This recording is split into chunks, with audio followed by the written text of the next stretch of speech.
welcome to another interesting edition of the program, The Woman in You. Here is where we come tell you the reasons women should be upheld. Yes, because we are special people. We showcase the worth of every woman on the program. Why? Because every woman is wonderfully made. Every woman is outstanding. Every woman is marvelous, adorable, and nice. And should be treated that way. I've got pride, I've got potentials, I have class, and I am special. Joy Oche is my name. And today on the program, our guest is a woman who has come a long way in taking interest in the affairs of women within and outside this country. She's been doing a lot for women. She's a mother, an ordained apostle of God to do what God has chosen her to be doing for women. She's been sent to raise women as voices to nations. Ladies and gentlemen, join me.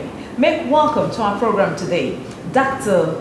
Mrs. Blessing Onwuachi. She is founder and president, Blessing All Foundation. Thank you, ma'am. Thank you for joining us. Thank you for having me. All right, like I said, the program is all about women. We showcase the worth of every woman. That's what we do here weekly on The Woman in You. And we're glad to have you join us today on the program as a wonderful woman that you are. First and foremost, let's get to know who actually is Dr. Blessing Onwuachi. Dr. Blessing Onwuachi is a simple housewife, married to my husband of youth, with 4 children, 6 grandchildren, 2 adorable sons-in-laws. So, I am a woman that's passionate about really touching lives, impacting lives, and bringing about a transformation. It's been a stretch, a long while. I started with widows here, but I think one thing I do remember, a friend reminded me, you've always been somebody that stands and fights for justice for people. I like that. Because I don't like to see people being oppressed. I started with widows way back, more than 27 years ago when I lost my father. You see, my mom was a believer, so she was ostracized because she chose to do Christian burial. We were just regular church-going people, so we didn't understand what she was fighting, but we stood by her. Well, it was her life, it was her decision, we stood by her. She was ostracized. We had to stay and encourage her and support her. So I think after her, she succeeded in making it, succeeded in standing, in fighting for what she believed in. Other women began to see that if she could do it, they also can do it. You know, women can be very intimidated. They're kind of a prey in the hands of men and the community. So they make you do what you don't want to do. Most people fall and they just succumb to pressure. But she refused to do that. So that, really spoke volumes then, watching her stand by herself. And then other widows began to do the same thing, standing for what they believe in, doing the Christian burial instead of traditional. So, of course, when they have problems, I come in and she just will notify me. Go help this, go help this, That's how it started. It wasn't a ministry. Of course, I didn't know what ministry meant then because I was just helping. That's all it was for me, just helping. So that's how I started helping widows. And then, of course, they kept increasing and multiplying.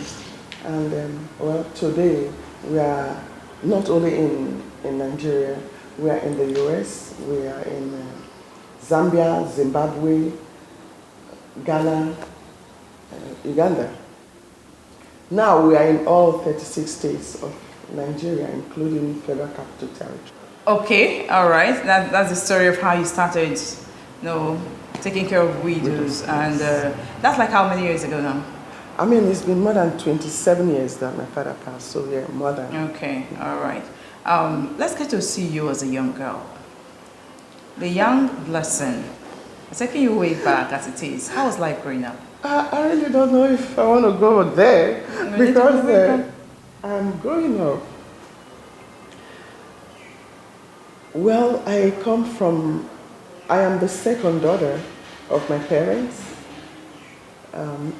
My dad was in the military. He was also in the medical field. And my mom was a trader, very hardworking woman. When you talk about Proverb 31 woman, that's my mother. So we grew up in this family and went to boarding school. My parents had a challenge at the point. So, but they later resolved their issues. Like I said, I'm number 2. Some years ago, not too long ago, I lost my other sister. So now I'm in the position of number 1. Sorry about it. We are very united. We are very blessed, happy. My father passed over 27 years ago. Okay. Growing up, we enjoyed being a family before we had issues. You see, that is when I began to see the trait in me to fight for justice. Because my mom was from an abusive marriage, I have to say that. The in-laws were always there. You know, they would come and fight her. And you know, you were raised not to speak when elders are talking. So we endured all of that. We could see, we saw what was happening, but we couldn't speak up. But it was eating me up. It was really eating me up. But one day, I couldn't help it anymore. When they came again, I rose up and challenged them. So that day I became, you are not my daughter. My father told me that. Because I stood up for my mom. Trying to speak up for your mom as it is. Because I stood up for my mom. Yeah. But since then, I haven't looked back. That's been my life. I don't like to see people being oppressed. Injustice, no. I fight injustice. I don't tolerate it, I don't want, and nobody should, by the way. Nobody should. So, growing up, I was very outspoken. I was blunt. I call a spade a spade. I don't know how to pretend. I say it as it is. Yes, I fought a lot. Most of my fights, I have to say this, we're fighting for people, especially my elder sister, who was very quiet. Okay. And people take advantage of her, so I will rise up. When you look for her trouble, get ready to contend with you. That was me growing up, you know, fighting for justice, even as a child. Yeah. Was it all rosy? Of course not. How can it be? When, you know, you have a beautiful family and you wake up one day, that family is broken. My mother almost died. I think then it was high blood pressure. Many years ago. We didn't know that she almost died. You know that when I actually graduated, I went to Baptist Girls High School. When I graduated from Baptist Girls High School, Labo. Wow, that's my hometown. Oh, really? So that's where I went to. When I graduated, I actually could not, further my education. Yeah.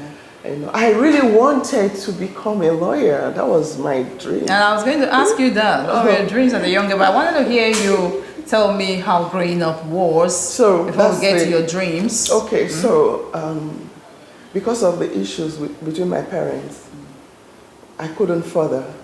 So when I graduated, I had to get a job. I was blessed to get a job at the governor's office in Benin, in Benin. So I worked, fortunately, for just a few months before it was Ambrose Sali, Governor Ambrose Sali. Yeah. And then he gave us scholarship. If you had a job and like going to school. A college of education was open. Ekadolo. No, I think the one in Iyaro, College of Education in Iyaro, and then Warri. We started from Iyaro, then eventually we moved to Warri. We were pioneers of College of Education in Warri. So that's how I was able to go back to school. You know, I mean, it was such a blessing that I could go back to school. So it changed the part of my, you know, life. Okay. Now, instead of going to a law, I had to go to education. Okay. So I got admitted. I mean, going to school and see any salary was a blessing. Okay, you were schooling and still working. I was schooling. No, it was a scholarship. If you are, because I had that job. Yeah. Now that we got into school, if you get admission, it was open. They'll continue to pay you.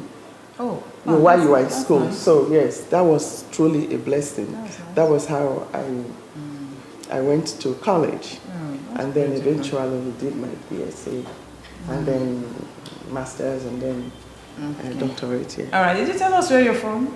In case you heard that. I am from Igbozo, Delta State.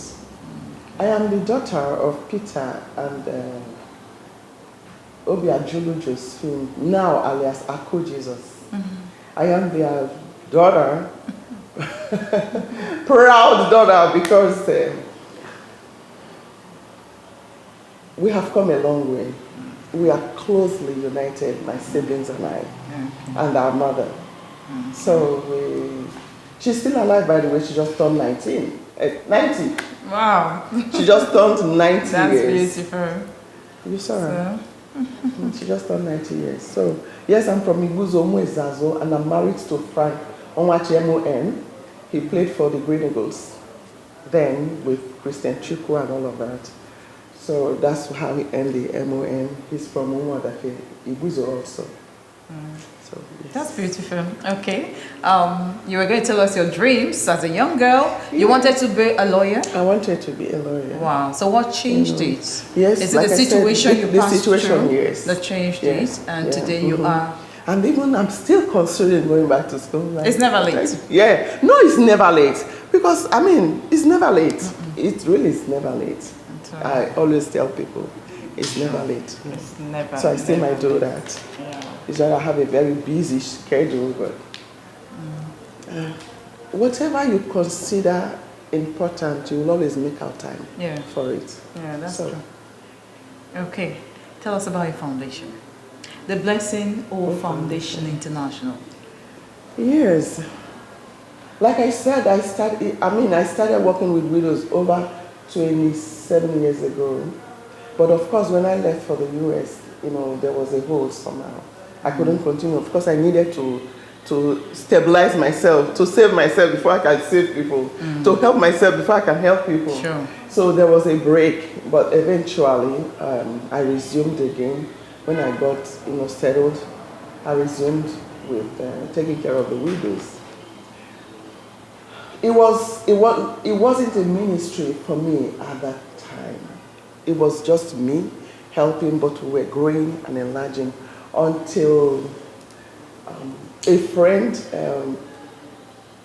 I came home, you know, some years, you know, back, maybe about 15, 16, 17 years back. I came home and I met one man of God who I guess I can mention the name, Pastor Sam Abamuchi. I met him, he came to see me and he told me, God is calling you to Africa. And he said he gave you a vision for you to share it. At this point in time, I was with a woman called Apostle Helen Goswell. We were running Esther Generation Prayer Ministry. It was a prayer ministry. So when I came and he told me that, I said, well, I'm already doing something. And then I wanted to, and then he said I needed to share the vision God has given to me. You see, I'll have to say something. At this point in time, I was very, because I don't like to be in the limelight. I kind of hide, you know. But you can't be doing such a job and you're hiding. It's not possible. So that's why it wasn't, I didn't even have records. I wasn't taking pictures or anything. But he made me to start keeping records. Okay. He said, look, this is a ministry. I said, well, I didn't start as a ministry. You started like a calling. Like a calling, you know, something that, I guess. So anyway, that's how Blessing All Foundation, I would say, My daughter, Frances, came here to do her youth service corps, and she's also in the ministry. She's very passionate about the work of the Lord. So she worked on, when I lost my elder sister, before I came home, like I met Pastor Sam many years before this time, and I did sharing of the vision, and then went back. No contact, nothing again. So when I came back again, the Lord had spoken to me. I was coming to Nigeria. He said, no business. I was a business person. Oh, I love business. I love money. Because it takes money to help people, really. That's true. So I'm very business minded. So I knew he was calling me into ministry, but I think I was chasing money. Then I had an encounter. He told me as I was coming home, I was supposed to travel for business. He said, no business, ministry. I'm like, okay. So I circled it. I said, okay, let me go home. When you tell me where and when, let me know. So it was that particular trip that Pastor Sam came and told me, God wants you to share the vision He has given to you. So I did before I went back. And then I came back again. It was just sharing vision, nothing much of it. And then from there we started a prayer ministry. Then remember I was with another ministry, Esther Generation Prayer Ministry. So it was just praying, ministry until when I lost my sister and I came back. This time he told me he was going to reveal some things to me. And I was BOF for short, was in operation in the US. I've worked with different people. At different times I've done different things. I have to say this. I've won several feathers. I've worked with prostitutes. 12 midnight, 1 a.m. I'm in those nightclubs. I go to minister to them. As he leads me, as he calls me, I respond. I have worked with the substance abused, patients. I've helped with rehabilitation till they come back to life and back into the system and into the system with jobs. So, well, widows has always been a constant thing in my life. I still am with widows. But before I came home, God began to shut the doors to all those other, ministries. And I didn't know why until I came. Well, no, I had an encounter one day. He said, I am calling you to Africa. I want you to go save my children. I said, which children? He said, is sexually abused. That is something that is, I don't know. It did something to me. But one thing though is I honestly didn't want to do that. Why? Because in Africa, it's a hush-hush topic. Nobody wants to, because of the stigma. So, but not so in the US. Confidently, people will tell you I was abused by my father or by my uncle or this. So I said, not in Africa, where they don't even want to accept. Talk about it. They don't want to accept, they don't want to talk about it. They live in denial. So anyway, after that incident, I didn't do anything, I have to say the truth, until I came. When I came for my sister's funeral, and he told me he was going to show me things in that visit I should be sensitive. So when I came, I had 1, 2, 3 different people at different times talk to me about the sexually abused. So I knew he was talking to me through them. Then I said, okay, I'm going to come back next year to look into registering the organization. Because at that point in time, I still didn't do anything formal. Okay. So, of course, that following year, my daughter was here. She did everything, registered with the Women Affairs Ministries and all of that. We incorporated the ministry. So I just flew in, came and did the inauguration of Blessing Hope Foundation. That's how officially it started here. Okay. Yes. That's like last year talking about? No, that was 2015. That's some years November. ago. Yeah. That's some years ago. Yeah. Okay. So All that's right. when it became official. Officially Yeah. registered in Nigeria. Yes. And you've been doing a lot all this. We're going to talk more about it anyway. Okay. Just tell us briefly, who are those women that must have affected your life in small, big ways, like growing up until now? My mom is one. She's very strong. She's a very strong woman. She has a strong will. She's not a push, but you can't push her. She stands for what she believes in. And I think that's something I admired in her, really. And of course, it impacted my life. Yeah. And I have to also say that she was the reason why, I would say is the reason why I'm who I am today. Because she was the first born again in the family. And I remember her trying to talk us into, and I would tell her, no, not look at the way you dress, no, and all of that. And she would tell me, you are going to preach the gospel. You are going to preach, it's happening today. So she prayed us all in. My mother is one. Then when I got to the US, like I said, I wasn't a believer here.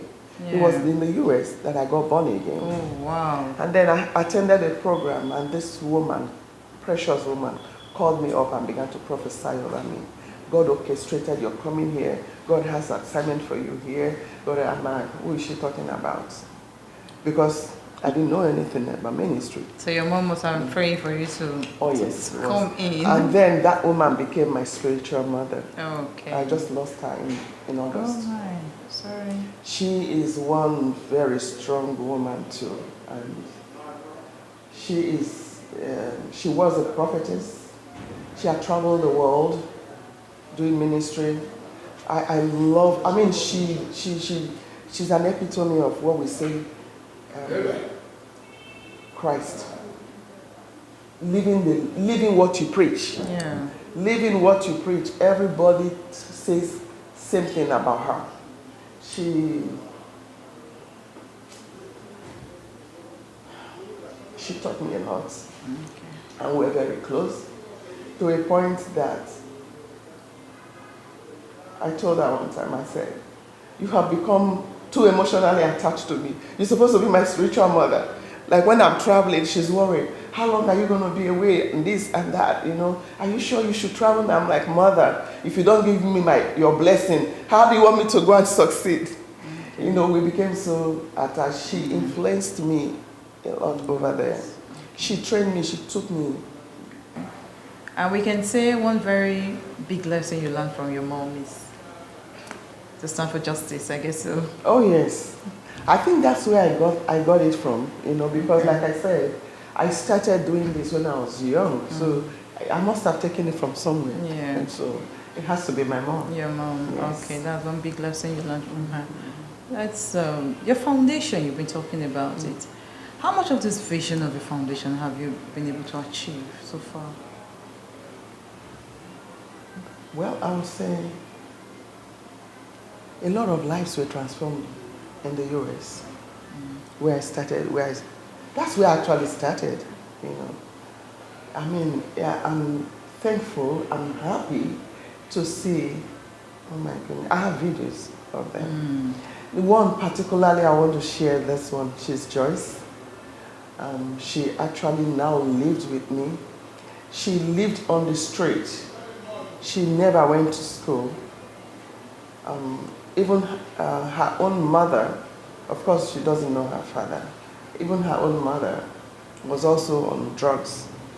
So when I met her, I took over, you know, mentoring her. She went through rehabilitation with me, and when she succeeded, I told her, you have to go back to school. She said, Mom, you don't understand. I've never gone to school. I will never be able to go to school. I said, no, don't say that. You can't go to school.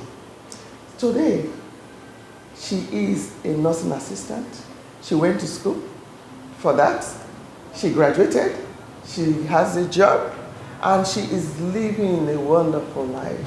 We're blessed with a daughter, Julia. You know, she will tell me, I have never lived this kind of life. I've never experienced it. So that life was seriously transformed. That was somebody with no hope, who didn't know she could ever be anything in life.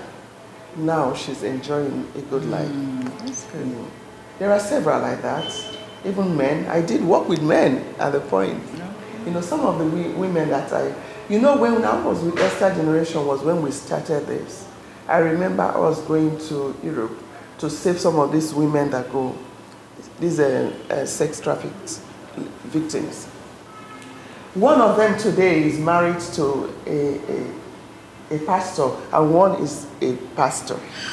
Those we saved, we picked from the streets. Okay. Yes. Okay. So that is for what I did over there.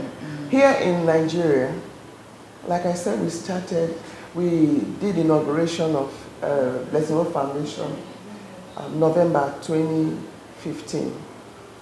For that inauguration, we had a 3 days skills acquisition for the widows. I believe we had about 100 widows, for that skills acquisition. We taught them skills, and we empowered them.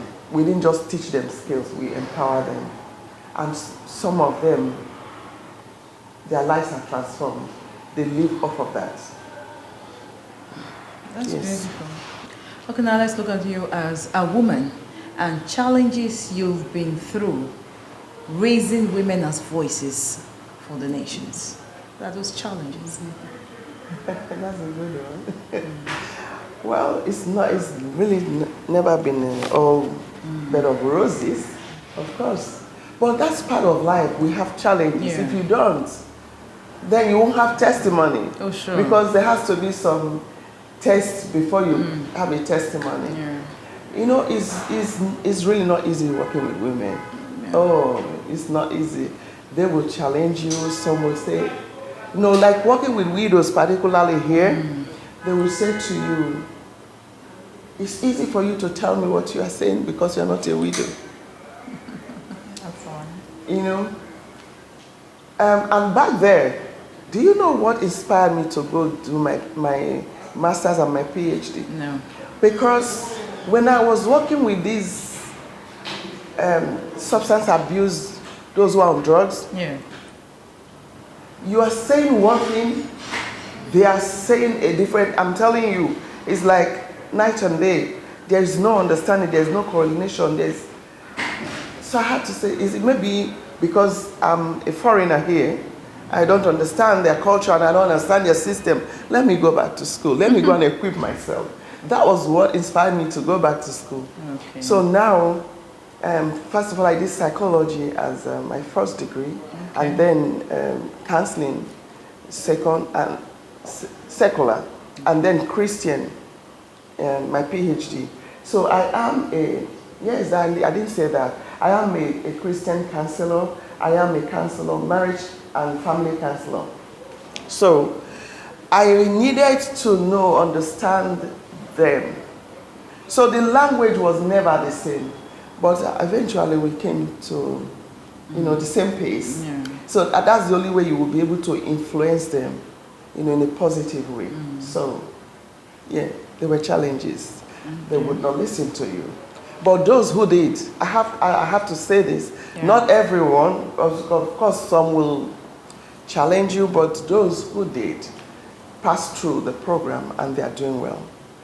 When you pick up somebody, they have something they have learned. They need to unlearn that thing before they can take in. That's why we have a structure in BOF. When you come in, we have a discipleship program. You cannot put a new wine in an old wine skin. These women are battered. They are just flat. They no hope. They are gone. So, but for them to come to actualize their purpose on earth, they have to unlearn things they have always known and held on to be able to learn. That's talking about the substance abuse ladies right now. Both them and even the widows. Okay. And even the widows. Okay. A widow just thinks because my husband is gone, there's no hope again. From life. Especially those who are not, educated. But I don't agree with that. So I'm having to teach them. I'm mentoring them. I'm working with them. Okay, now you've been doing a lot of this, taking care of widows through your foundation and every other thing concerning women and the girl child, as I can see. But in some climes, still, although it's beginning to phase out, as in widowhood practices and all of those stuff that happen to women when they lose their husbands now. But in some climes, it still exists. Even here in our country, Nigeria, some persons still practice, because to a very large extent, we know that yes, a lot of it has been dropped. All those things they do to women when their husband dies, you're going to shave your hair, they're going to wash the dead body and you drink the water, and a lot of things like that. You're going to sit somewhere in one room, you're not going to get out from there, you'll just be there and all of that. We know a lot of it's fading away, but we still know that there are still many places, the clients that still believe that no, this is tradition, it's still going to stay, it's still there. So I want to ask, how much of the grassroots have you been able to penetrate and taken care of so these things will phase off completely? The truth is, I'm sorry to say this is because some women in the hinterland still do not know their rights. The truth is that, like I said, I have a mandate to raise women as voices. Yeah. When we talk about raising women as voices, you are teaching them their rights. You are teaching them to speak up. That is one thing that I saw in this country when I started coming. People just absorb things. They just tolerate. That's because they tell them it's tradition. And it's going to say, and you don't want to ask questions. And so they stay there. But some of them are speaking up now. Yeah, that's true. Some of them are speaking up now. It's not as it used to be, before, even though it's still there, yeah. But some are getting out of it. Okay. That's what I do with them. That's true. Trying to let them know that you have a right. That's true. In BOF, we have a legal aid department. So they have a right. They don't have to tolerate everything. They don't have to absorb it. They can speak up for themselves. You can stand up for yourself. You don't have to. You don't have to. You don't have to. Okay. It's not right. Okay, and that's why we come showcase this program always, to tell you that you have a right as a woman. And if you know your rights, definitely that's where it begins from. They should know their rights, and then you should be able to stand up and speak and fight for yourself.